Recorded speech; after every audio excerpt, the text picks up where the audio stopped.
Janmanthan Hospital pioneers in world-class orthopedic, cardiology and multi-specialty care. Top 3 in Hyderabad, top 10 in South India. Attapur, Hyderabad. విశాఖలో IBM సంస్థ reentry ఇవ్వబోతోంది. Hardware రంగంలో, computer రంగానికి సంబంధించినటువంటి హార్డ్వేర్లో IBM ప్రత్యేకత అందరికీ తెలిసిందే. ఇప్పుడు అమరావతిలో క్వాంటమ్ వ్యాలీ నిర్మాణంలో ఐబిఎం సంస్థ చాలా కీలక పాత్ర పోషిస్తుంది. అందుకనే విశాఖలో కూడా ఒక డెవలప్మెంట్ సెంటర్ని ఏర్పాటు చేయాలని చెప్పని ఐబిఎం భావిస్తోంది.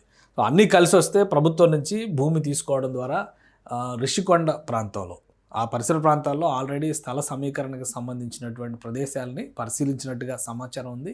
ప్లస్ ఒక టెంపరీ క్యాంపస్ని ఏర్పాటు చేసే దిశగా ల్యాన్సమ్, ఐస్ప్రౌట్ లాంటి సంస్థలతో సంప్రదింపులు జరిపి లీజ్ స్పేస్ అంటే కోవర్కింగ్ స్పేస్ని తీసుకోవడం ద్వారా ఆపరేషన్స్ని అక్కడ మొదలు పెట్టాలని ఐబిఎం సంస్థ భావిస్తున్నట్టుగా తెలుస్తుంది.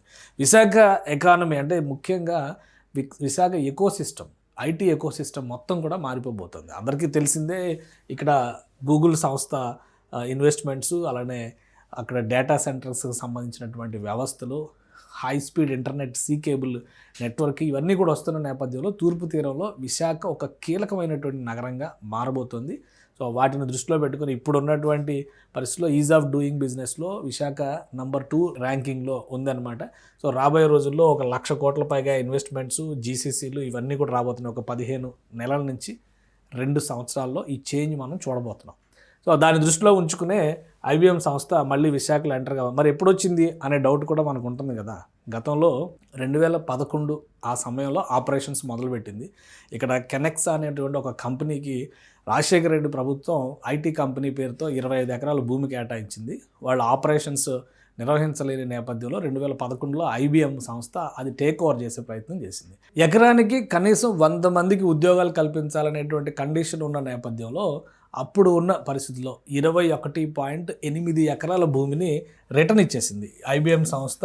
28.8 ఎకరాల భూమి అంటే ఇది ఇచ్చేసి కేవలం 3.2 ఏకర్స్లో అప్పుడు ఒక డెవలప్మెంట్ సెంటర్ని నిర్మించుకుంది. అయితే హుదూద్ తుఫాన్ సమయంలో ఘోరంగా దెబ్బతింది. ఇదంతా కూడా విశాఖలో ఉన్నటువంటి హిల్ నెంబర్ 3, ఇప్పుడు ఏదైతే ఐటీ కారిడార్ అని చెప్పి ఈ మధురవాడకినో రిషికొండకి మధ్యలో ఉన్నటువంటి ప్రాంతంలో చాలా కంపెనీల ఆపరేషన్స్ ఉన్నాయన్నమాట. సో ఈ ప్రదేశంలోనే దానికి ల్యాండ్ అప్పుడు కేటాయించారు. 3.2 ఏకర్స్, మిగతా 21.8 ఎకరాలు ప్రభుత్వానికి తిరిగి ఇచ్చేసింది. ఆ 21.8 ఎకరాలనే ఇటీవల టీసీఎస్ మెయిన్ క్యాంపస్ డెవలప్మెంట్కి రాష్ట్ర ప్రభుత్వం అలాట్మెంట్ చేసింది. కాబట్టి అక్కడ ల్యాండ్ అవైలబిలిటీ లేదు. అయితే ఐబిఎం మాత్రం ఆపరేషన్స్ని మొదలు పెట్టాలి. రాబోయేటువంటి రోజుల్లో విశాఖలో ఐటీ గ్రోత్ అనేది చాలా పెద్ద ఎత్తున ఉంటుంది. పైగా క్వాంటమ్ వ్యాలీలో కీ సర్వీసెస్ని అందిస్తుంది.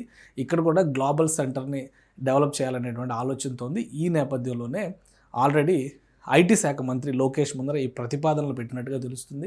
క్వాంటమ్ మీటింగ్స్లో కూడా విశాఖ కొత్త డెవలప్మెంట్ సెంటర్ విశాఖలో చేయడం గురించి కూడా చర్చలు జరిగినట్టు తెలుస్తుంది. ఫైనల్గా 2 రోజుల క్రితం ఐబిఎం ప్రతినిధులు విశాఖలో వివిధ ప్రదేశాలను సందర్శించారు.